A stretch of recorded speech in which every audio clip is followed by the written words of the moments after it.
நம்ம சின்ன மாம்பழ சின்னம் வெற்றி சின்ன மாம்பழ சின்னம் நம்ம சின்ன மாம்பழ சின்னம் வெற்றி சின்ன மாம்பழ சின்னம் நம்ம சின்ன மாம்பழ சின்னம் வெற்றி சின்ன மாம்பழ சின்னம்.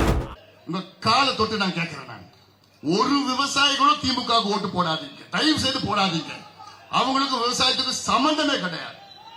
அதான் கேட்கிறேன். எடப்பாடி பழனிசாமி முதலமைச்சர் வந்ததுக்கு பிறகு விவசாயிகளுக்கு நெல்லு ஒரு குவிண்டால் 100 கிலோ நெல்லுக்கு 3500 ரூபாய் வழங்கப்படும். ஒரு டன் கரும்புக்கு 5000 ரூபாய் வழங்கப்படும். விவசாயிகளுடைய விளைபொருள் அத்தனை விளைபொருளை பூ பழம் கனி எதனா விளைச்சிங்க அத்தனைக்கும் விலை நிர்ணயம் செய்யப்படும். எல்லாத்துக்கும் விலை இருக்கும். இப்ப எதுவும் கிடையாது. தக்காளி பாத்தீங்கன்னா தக்காளி உங்ககிட்ட 2 ரூபாய்க்கு வாங்கி மெட்ராஸ் சென்னை கோயம்பேடுல 100 ரூபாய்க்கு விற்பான். 2 ரூபாய்க்கு கட்டுப்படி ஆகுமா? இல்ல. அதுதான் அந்த விலை நிர்ணயம். எவ்வளவு 2 ரூபாய் உங்களுக்கு எவ்வளவு விளையத்து எவ்வளவோ அது பிளஸ் 50% லாபம். அதுதான் விலை நிர்ணயம். இப்போ எவ்வளவு திட்டங்கள் இருக்கு. இன்னும் 2-3 பாயிண்ட் போகணும், முடிக்கணும். இன்னும் ஏன்னா விட்டானா அவ்வளவு விவசாய பிரச்சனை. நீர் பாசனம் என்னன்னு தெரியுமே ஸ்டாலின் அவர்களே? உங்க 5 ஆண்டு கால ஆட்சியில ஒரு நீர் திட்டம், ஒரு புதிய நீர் திட்டம் ஏதாவது அறிவிச்சீங்களா சொல்லுங்க? ஒண்ணு கூட கிடையாது. கொள்ளடிக்கிறதே தொழில், திமுக தொழில்.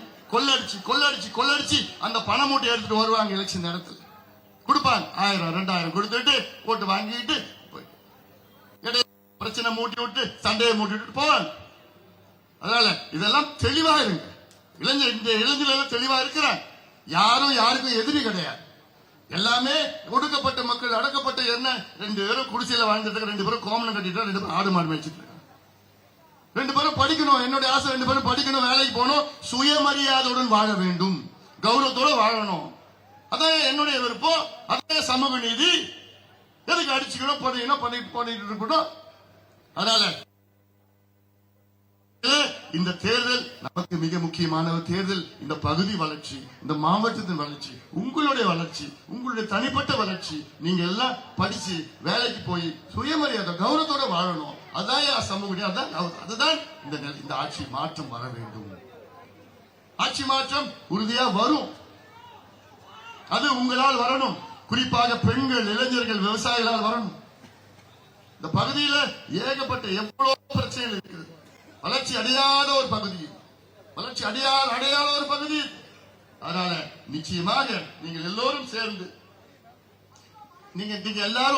சேர்ந்து ஒரு நல்ல ஒரு மாற்றத்தை கொண்டு வாருங்கள். இதே போன்ற இன்னொரு நண்பர் ஜெகன்மூர்த்தி அவர்கள், ஆம்ஸ்ட்ராங் அவர்கள், இவங்கெல்லாம் எதுக்கு என்ன எல்லாமே சேர்ந்து நம்ம பண்ணணும், முன்னேறணும். ஏன்னா சூழ்ச்சியால் இந்த திமுக போன்ற கட்சி சூழ்ச்சியால் நம்ம பிரிச்சு ஒதுக்கி ஓட்டு பேங்க். திமுகவுக்கு பட்டியலின மக்கள் யார் எப்படி பாக்குறாங்க? திமுக ஸ்டாலின் அவர்கள் பட்டியலின மக்களை ஓட் பேங்க். வன்னியர் மக்கள் எப்படி பாக்குறாங்க? Vote bank. இஸ்லாமியர்கள் எப்படி பாக்குறாங்க? Vote bank. கிறிஸ்துவர்கள் எப்படி பாக்குறாங்க? Vote bank. யாதவ மக்கள் எப்படி பாக்குறாங்க? Vote bank.